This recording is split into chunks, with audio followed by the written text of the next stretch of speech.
au programme, on va vous présenter donc succinctement l'Observatoire Ordec en région Verne-Rhône-Alpes, le dispositif qui a été mis en place pour l'observation des DAE. Ce sera complété par un témoignage de Fédérec avec qui on collabore pour nos enquêtes. On aura un temps d'échange.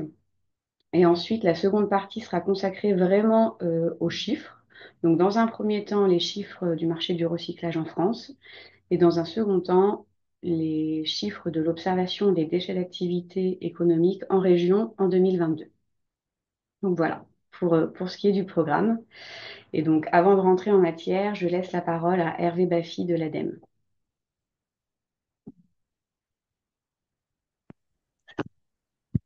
Alors, Hervé a un petit souci technique. Je vois avec lui si on temporise 30 secondes, ou alors Elodie, si tu veux intervenir en premier. Si l'ADEME ne m'en tient pas rigueur côté protocole, il n'y a pas de souci, comme ça on va laisser Et Hervé inversement. régler. Voilà. Donc bonjour à tous, Élodie Delobel, donc moi je suis chargée de mission à l'unité déchets et économie circulaire au sein de la région Auvergne-Rhône-Alpes. J'excuse déjà Marie-Caroline Nicolas, qui est la responsable de l'unité déchets, mais qui n'a pas pu se joindre à nous cet après-midi. Très rapidement, très succinctement, déjà, je voulais remercier l'ensemble des participants qui sont connectés et aussi, parce qu'on a rarement l'occasion de le faire, l'ensemble des contributeurs, hein, tous ceux, je pense qu'il y a une bonne partie des gens qui assistent au webinaire, qui sont aussi des contributeurs, qui passent leur temps à remplir les données, les tableaux de bord de leur deck. Donc voilà, je profite de ce moment pour vraiment vous remercier et pour remercier aussi la Fédérec, qui est notre partenaire de l'Observatoire et qui permet vraiment d'avoir un suivi rigoureux et un relationnel avec l'ensemble des entreprises en charge des déchets qui sont adhérents chez deux petits mots par rapport à la région, pourquoi la région est copilote avec l'ADEME de l'Observatoire Ordec, puisque nous sommes en charge du SRADET Auvergne-Rhône-Alpes et notamment nous devons compléter les indicateurs de suivi, mais pas que. Toutes les données que vous nous transmettez, ça nous permet aussi d'avoir une meilleure connaissance au niveau territorial de la région et de pouvoir jouer pleinement notre rôle de chef de file planificateur et de pouvoir anticiper les besoins sur les territoires et notamment de mieux vous connaître en tant que coopérateur privé comme collectivité, surtout quand on doit faire des avis de compatibilité de vos dossiers, de vos projets auprès de la DREAL et des préfectures. Donc voilà, c'est un observatoire, mais pas que. Vous allez avoir un certain nombre d'indicateurs, mais l'objectif aussi, c'est de le faire vivre et de pouvoir analyser et anticiper les années à venir ce que sera le traitement des déchets. Voilà. Je ne sais pas si Hervé a finalisé ses problèmes techniques ou pas, a pu les résoudre. Il me semble qu'Hervé Baffy a toujours un problème de son, donc il me passe la main pour quelques mots d'intro. Donc moi, c'est Nicolas Boutet. Je suis référent sur les dispositifs d'observation, le suivi et l'évaluation des activités de la direction régionale de l'ADEME. Voilà, donc c'est un premier webinaire. C'est la première fois qu'on fait ce webinaire sur format DE. L'Observatoire, c'est aussi un historique. Ça fait une vingtaine d'années. Il a progressé, changé de nom, passé de Sandra à Ordec. Aujourd'hui, on élargit un peu le périmètre d'observation et on progresse depuis quelques années sur le sujet DAE. Donc, on va vous présenter quelques éléments dans ce cadre. Le périmètre des données recueillies, une sélection de chiffres, également en lien avec la CERC. Donc, ces informations sont partagées grâce à vos retours. Je vous remercie encore pleinement pour tous les retours que vous pouvez faire. Nous avons clairement besoin de votre retour et de votre regard. Et donc, c'est aussi l'occasion pour vous de nous partager vos remarques, également vos besoins, votre regard en tant qu'enquêté ou utilisateur de la donnée. Bon webinaire. Et je repasse la parole à Andine Martin. Merci Elodie, merci Nicolas pour ces mots d'introduction. Alors, on démarre avec notre première partie sur vraiment l'observatoire et le dispositif d'observation DAE. Alors, pour démarrer cette première partie, donc une présentation de l'Observatoire avec tout d'abord un historique avec les dates clés qui ont marqué l'évolution de l'Observatoire. Donc, comme le disait Nicolas, l'Observatoire il a été créé il y a une vingtaine d'années, donc en 2020, sous le nom de Syndra. Donc, il a été créé à l'initiative de l'ADEME et de la région Rhône-Alpes à l'époque avec une extension de son périmètre d'observation en 2016, donc à l'Auvergne suite à la fusion des régions. En 2020, donc Auvergne-Rhône-Alpes Énergie Environnement a récupéré la gestion opérationnelle de l'observatoire. Et enfin, une date, voilà, la dernière date clé qui a marqué l'évolution de l'Observatoire, donc c'est 2024, avec un changement de nom, puisque Sandra est devenu l'Observatoire régional déchets économie circulaire, donc ORDEC, en Auvergne-Rhône-Alpes. Concernant les principales missions de l'Observatoire, donc la première mission, c'est de collecter des données donc à travers les différentes enquêtes annuelles qu'on mène auprès des collectivités qui ont en charge la gestion des déchets, auprès des opérateurs privés qui gèrent des installations de tri, traitement de déchets, et également auprès des recycleries en région. Et à partir de l'ensemble de ces données collectées, donc c'est produire des indicateurs qui vont principalement servir à suivre les objectifs fixés dans le volet déchets économie circulaire du SRADET et qui vont également alimenter l'observation nationale et européenne. La deuxième mission, donc, c'est de diffuser de l'information sur la collecte et le traitement des déchets. Donc là, on y reviendra un peu plus en détail dans la slide suivante. Et enfin, la troisième mission, donc être un lieu d'échange entre acteurs à travers les différents webinaires qu'on peut organiser, donc comme celui d'aujourd'hui, et également les différents échanges avec des partenaires régionaux et également nationaux. Oula, pardon. Hop. Je vais mettre que je revienne en arrière. Voilà, parfait. Donc, concernant les supports de diffusion de l'ORDEC, donc tout d'abord, on va retrouver le rapport annuel de suivi du volet déchets économie circulaire du SRADET. Et donc, c'est un document assez conséquent, d'une 80-100 pages à peu près, qui est organisé selon la hiérarchie des modes de traitement et également selon les types de producteurs de déchets, donc déchets des ménages, les DMA, les DAE hors BTP et également le BTP. Donc on va y retrouver différents chiffres clés qui permettent le suivi du volet déchets économie circulaire du SRADET. On va également y retrouver des témoignages et différents projets portés par des collectivités et des entreprises. Ensuite, une synthèse générale chiffres clés, donc là qui est un document plus synthétique d'une vingtaine de pages sur notre périmètre d'observation, donc les DNDNI, dans lequel on va retrouver les principaux indicateurs qu'on calcule dans le cadre de l'observatoire, à la fois sur la prévention des déchets, mais aussi sur la collecte des DMA et des DAE, et enfin sur le traitement des déchets. Vous allez retrouver également notre site internet, donc sur lesquels on va retrouver ces différents supports de diffusion.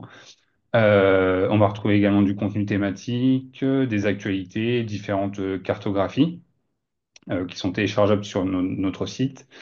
Et depuis cette année, donc c'est une nouveauté en 2024, on publie des données territorialisées donc qui sont à télécharger à différentes échelles, donc l'échelle départementale. Vous pouvez aussi retrouver des données à l'échelle des EPCI ou encore des syndicats de collecte et de traitement. Et donc pour le moment, les données qui sont en ligne, ça va concerner les DMA plutôt, donc tout ce qui va être quantité collectée et la destination des DMA, et également des données sur la gestion de proximité des biodéchets. Ce sont des données qui vont être amenées à être complétées dans les années à venir par d'autres données territorialisées. Et enfin, des lettres d'information, donc 6 par an qui sont envoyées à une liste de diffusion. D'ailleurs, j'en profite, si jamais vous ne recevez pas cette lettre et que vous souhaitez en être destinataire, n'hésitez pas à nous mettre un petit message dans le chat, comme ça on pourra vous rajouter dans notre liste. Et donc, c'est une lettre d'information dans laquelle on va relayer voilà, des actualités à la fois qui vont concerner leur deck, mais aussi de manière un peu plus générale l'ensemble de la communauté déchets économie circulaire en région. Alors maintenant, une slide pour vous présenter le périmètre d'observation de leur deck. Donc historiquement, le périmètre d'observation, il concerne les DMA, donc les déchets ménagers assimilés.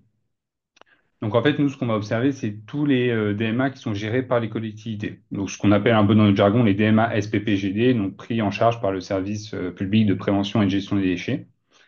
Et on observe également des DMA qui sont traités sur les installations de traitement qu'on enquête de manière annuelle.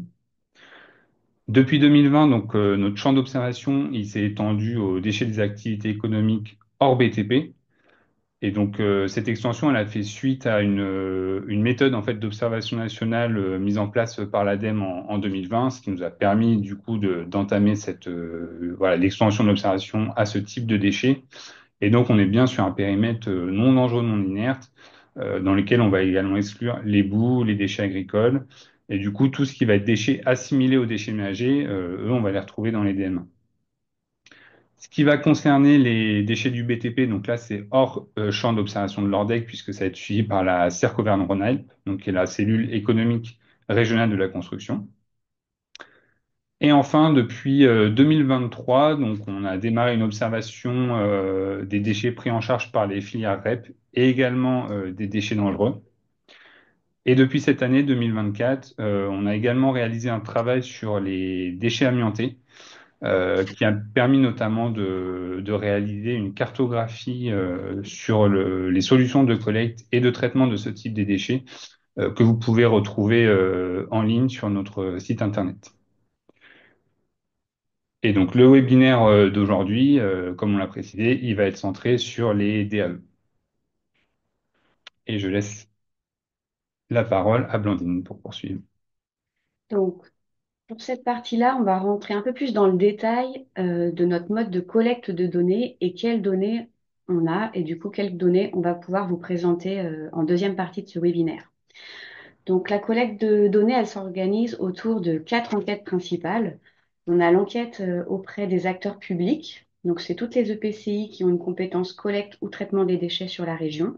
On en compte 165 et on a un taux de réponse de 98%.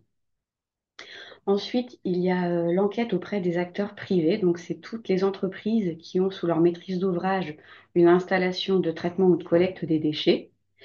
Et donc, pour cette enquête-là, on a un taux de réponse de 71% pour les enquêtes 2023 sur les données 2022.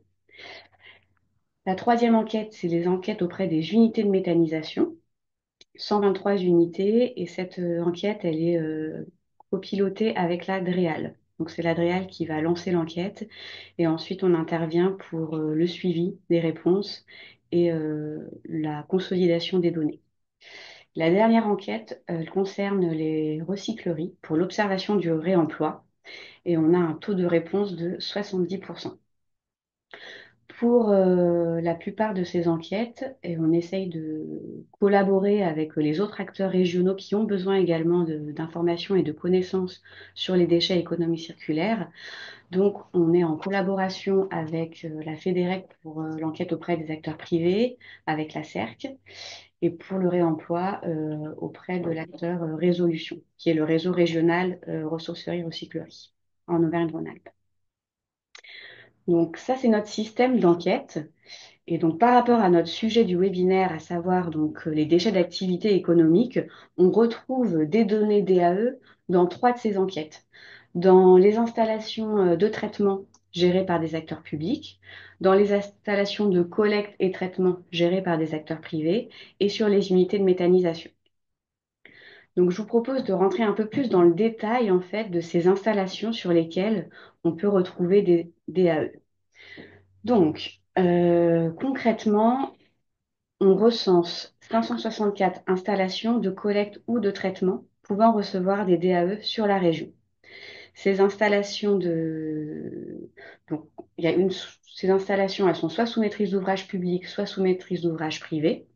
On en compte 70 sous maîtrise d'ouvrage public et le reste sous maîtrise d'ouvrage privé. Donc, les installations majoritaires sont les centres de tri. Donc, les activités regroupées derrière ce terme de centre de tri sont assez variées et diverses. C'est-à-dire qu'on peut avoir sur un centre de tri également une activité de broyage. On peut avoir des centres de tri qui vont traiter une centaine de tonnages de déchets et un autre qui va traiter plus d'un kilotonne de déchets. Donc, je veux dire, les ordres de grandeur sont très variables entre les installations de cette même catégorie centre de tri. Et ensuite, une dernière précision, c'est les usines d'incinération. Donc, ça regroupe les unités de valorisation énergétique, les unités d'incinération sans valorisation énergétique et les cimenteries de la région. Donc, voici un peu le panel des installations et donc notre champ d'enquête. Et ensuite, on va se focaliser sur le taux de retour par installation et globalement. Donc là, on voit qu'on a un taux de retour global de 78%. Et c'est un taux de retour qui est très satisfaisant et qui est le fruit d'un travail de l'équipe Ordec conséquent, avec de nombreuses relances. Vous devez avoir l'habitude, mais qui est également le fruit de votre contribution et de votre participation pour nous renvoyer nos questionnaires Excel avec les flux de données de tonnage entrant et sortant sur vos installations. Donc, c'est l'occasion vraiment de vous remercier une nouvelle fois. Ça a été fait par nos pilotes, mais merci beaucoup pour vos réponses à l'enquête. Et, et donc, par rapport à ces taux de retour, ce qu'il faut avoir en tête, c'est que sur les installations de traitement ultime, donc c'est ce qu'on regroupe avec l'enfouissement et l'incinération, on a 100% des réponses. Ensuite, il y a 3 installations qui sont plus caractéristiques des déchets d'activité économique. Donc, c'est les déchetteries professionnelles, les centres de tri et les valoristes matières. Donc, pour ces 3 catégories, on a des taux de retour entre 44% et 78%. Donc, on pourrait se dire que les 44% de valoristes matières, c'est faible. Donc, l'objet de cette enquête, en fait, c'est de capter les flux de déchets d'activité économique qui, qui sont produits par l'industrie, par le commerce et qui vont directement en installation de valorisation matière sans passer par des installations intermédiaires type tri, broyage. Donc, c'est des nouveaux acteurs, ce qui peut expliquer ce taux de retour faible, mais il faut relativiser ce taux de retour de 44% car ça représente une part des tonnages faible également. Aujourd'hui, ça représente 3% du tonnage DAE observé sur la région Auvergne-Rhône-Alpes. Et pour finir, en fait, donc pour ces installations qui sont clés pour l'observation des déchets d'activité économique, ce sont ces types d'installations qui sont également les acteurs du recyclage et qui vont être suivis par la FEDEREC pour remonter annuellement les chiffres clés du marché du recyclage. Donc, je vais laisser la parole à Juliette Dédier pour nous expliquer ce que fait la FEDEREC avec les données et sa représentation dans la région. Je ne sais pas si vous m'entendez bien. Oui, on t'entend bien, Juliette. Super, parfait, merci. Bonjour à toutes et à tous. Donc moi, je suis Juliette Dédier, chargée de mission pour FEDEREC Centre et Sud-Est, donc qui est l'un des syndicats régionaux de la fédération FEDEREC, puisque comme vous pouvez le voir sur le slide, la fédération est découpée donc en 8 syndicats régionaux. Pour contextualiser un petit peu, FEDEREC a été créée en 1945. Elle regroupe environ 1200 entreprises du recyclage avec une typologie, une diversité des entreprises, puisqu'on en a des multinationales comme des PME ou des ETI pour visualiser un petit peu nos adhérents. Donc voilà, donc nous sommes la région Centre et Sud-Est, donc qui regroupe Bourgogne-Franche-Comté et Auvergne-Rhône-Alpes. Si tu veux passer à la slide suivante, Blandine, je ne sais pas si c'est toi qui as la main. Merci. Donc, FEDEREC représente 12 filières, donc ce sont les 12 filières que vous voyez à l'écran et qui couvrent l'ensemble donc des activités liées au recyclage, mais aussi à la valorisation des déchets en France. Et donc, chacune des filières se concentre sur un type de déchets.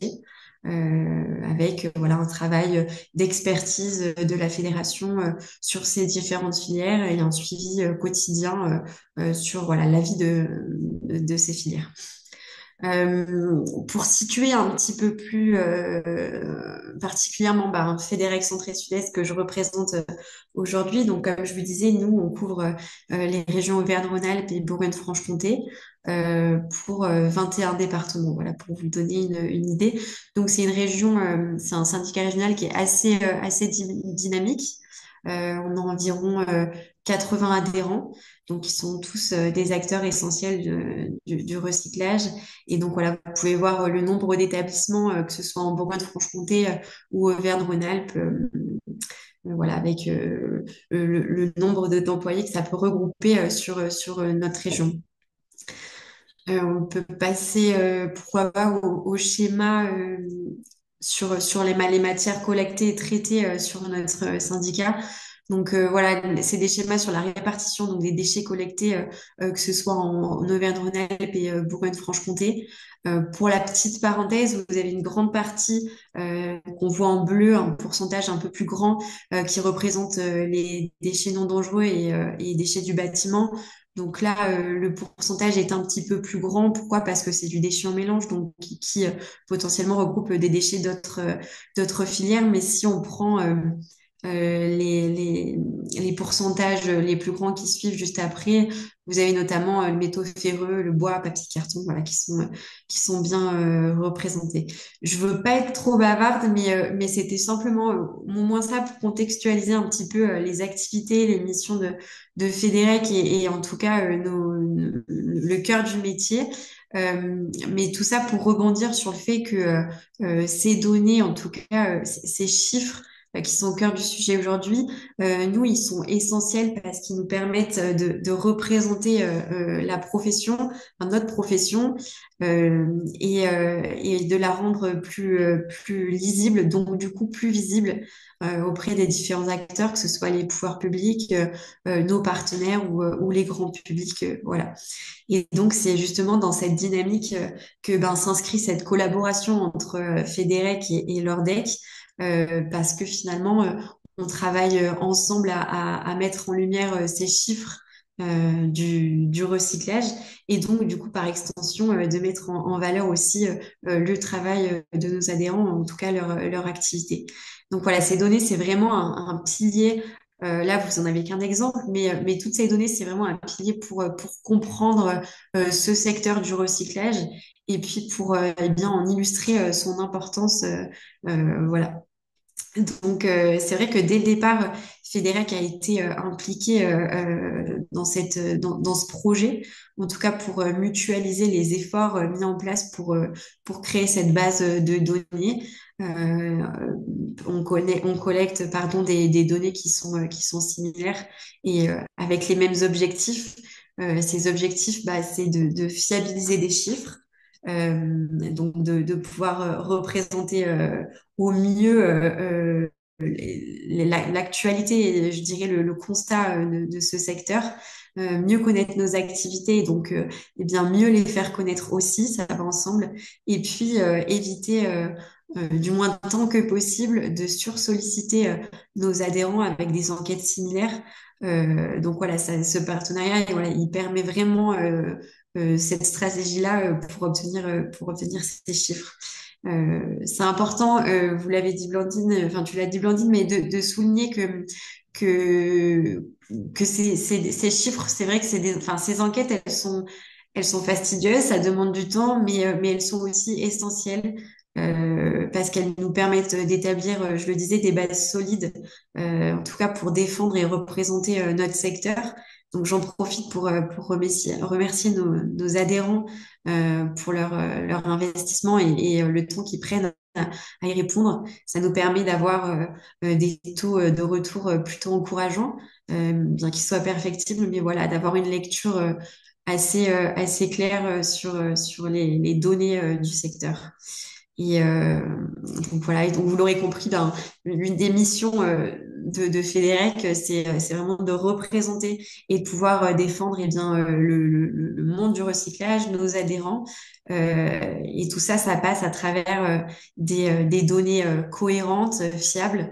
Et donc, ça nous permet de renforcer nos positions, notre crédibilité, et puis bien de permettre de pouvoir défendre haut les intérêts de notre filière, toujours voilà, avec cette idée de chiffres et de base de données le plus fiable possible. Je vais terminer sur ce point, mais en tout cas, je tenais à réaffirmer combien cette collaboration entre Fédérec et l'Ordec, elle est essentielle pour avancer ensemble et puis bien pour continuer à participer à cette dynamique. Voilà, et puis en tout cas, je vous remercie de m'avoir laissé la parole et puis de votre écoute. Merci Juliette euh, pour ta participation et on est tout à fait d'accord avec ce point de vue et cette importance de collaborer pour avoir des données fiables. Alors, donc on est arrivé à la fin de la première partie de ce webinaire. Donc, on a prévu un petit temps d'échange et de questions. Donc, en fait, on vous laisse la parole. N'hésitez pas. Alors, ça peut être, voilà, vous pouvez lever la main dans l'outil Zoom et afin qu'on puisse vous donner la parole si, voilà, si vous avez une remarque, une question à nous poser, ou éventuellement dans le chat aussi. N'hésitez pas à rédiger vos questions.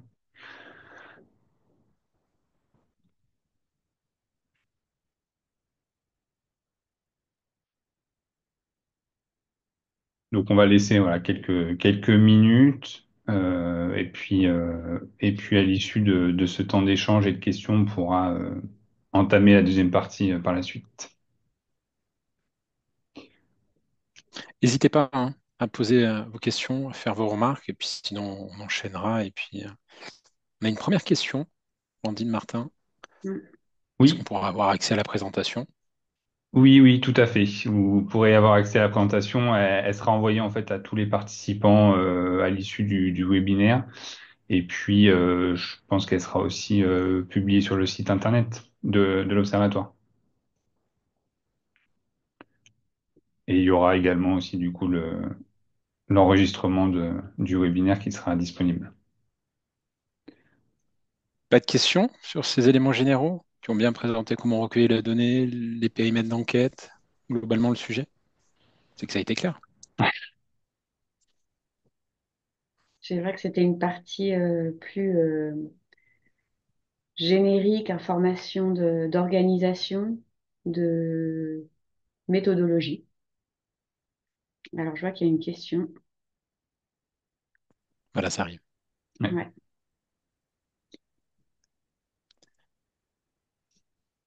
Alors, les données BTP sont données dans le cadre de l'enquête Orgate, mais de l'enquête Ordec, pardon, mais traitées par la CERC. Comment se passe cette coordination? Effectivement, donc, dans le cadre de l'Ordec, on reçoit aussi des données BTP, donc, que nous, on va pas forcément prendre en compte dans notre observation. Mais effectivement, il y a une collaboration avec la CERC, donc on présentait au début de cette première partie. Qui va leur permettre ensuite de faire leurs analyses sur ce périmètre donc BTP.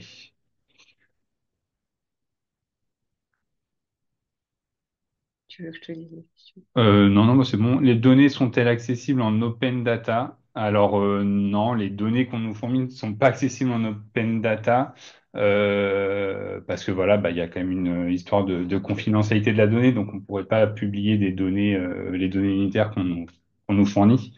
Par contre, après, comme on le disait sur notre site internet, vous allez retrouver bah, tous les chiffres en fait qu'on va calculer à l'échelle de la région et aussi du coup donc les données territorialisées, mais ça va être voilà toujours des données qui vont être agrégées. Il n'y a pas de publication de données unitaires par l'Observatoire. Est-ce que l'annuaire des prestataires déchets disponible sur votre site est mis à jour régulièrement? Alors là, je ne sais pas si vous faites référence aux listes en fait qu'on publie sur notre site internet ou si c'est en lien avec l'outil Quel déchet, quelle solution. En tout cas, concernant donc effectivement, on publie des listes qui sont mises à jour de manière annuelle sur notre site internet et qui vont de pair avec les cartographies qu'on peut faire. Donc ça va être des listes et des cartographies sur les installations de traitement. Et concernant l'outil quel déchet, quelle solution, alors effectivement, il y a eu un premier travail de mise à jour de la base de données sur cet outil qui doit être encore complété, qui doit encore aller plus loin. Donc ça, c'est quelque chose sur lequel on travaille. Et donc voilà, donc c'est possible que toutes les informations ne soient pas encore tout à fait à jour sur cet outil. Et d'ailleurs, n'hésitez pas à nous faire remonter si jamais vous apercevez que voilà, il y a des informations pas toujours tout à fait à jour, pour que nous on puisse les prendre en compte et corriger par la suite.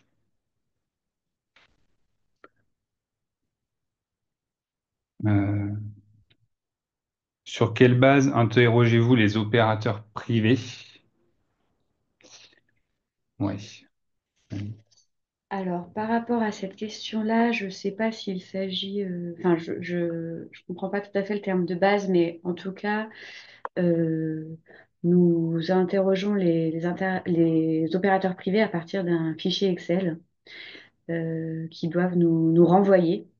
Donc, il y a la liste des données qu'on attend et donc les cases à remplir de leur côté. Et donc, il s'agit des flux de déchets qui entrent sur les installations avec leur origine géographique, donc c'est-à-dire départementale et acteurs.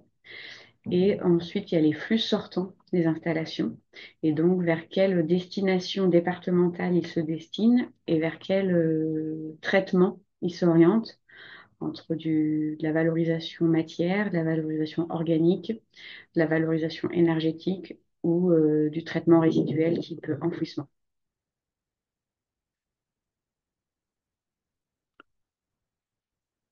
Alors après, il y avait d'autres questions.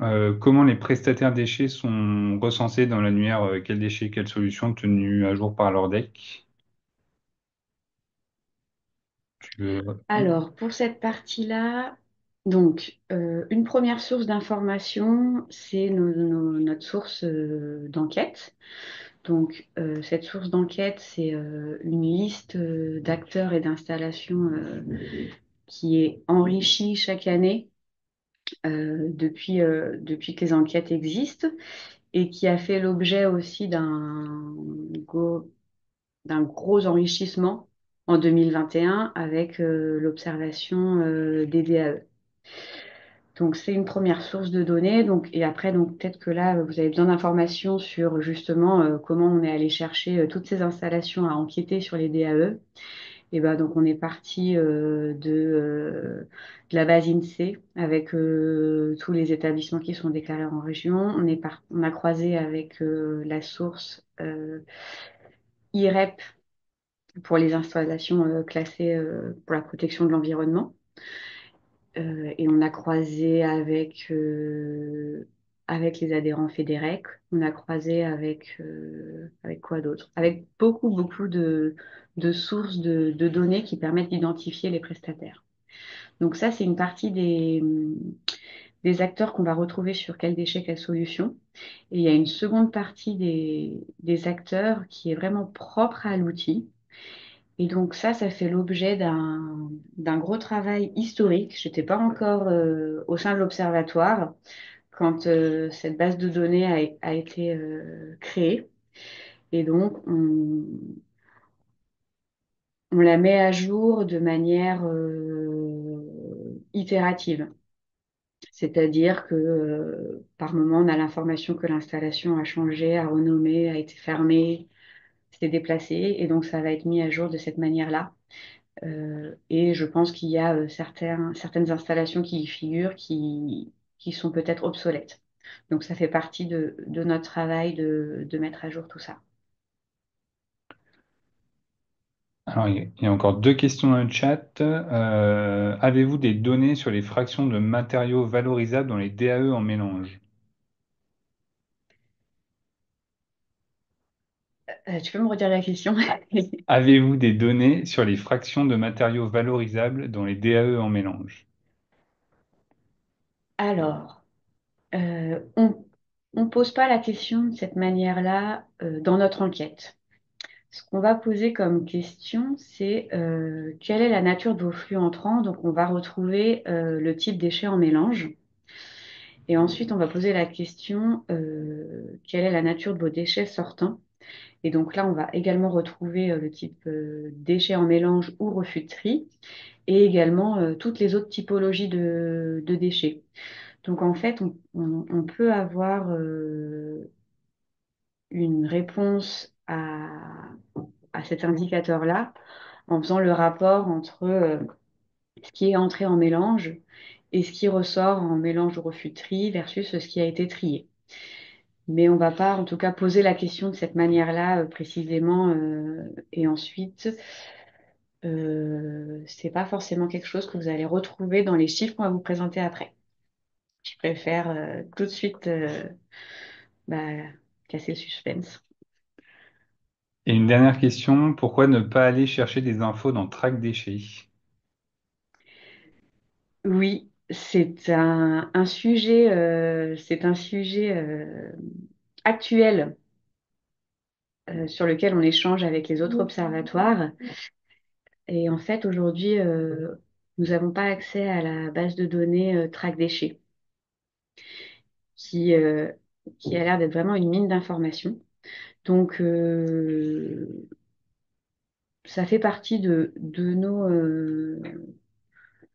nos trajectoires futures ou de nos projets futurs d'accéder à ça. Et donc, pour ce sujet-là, on est en échange avec les autres observatoires et avec l'administrateur Track Déchets.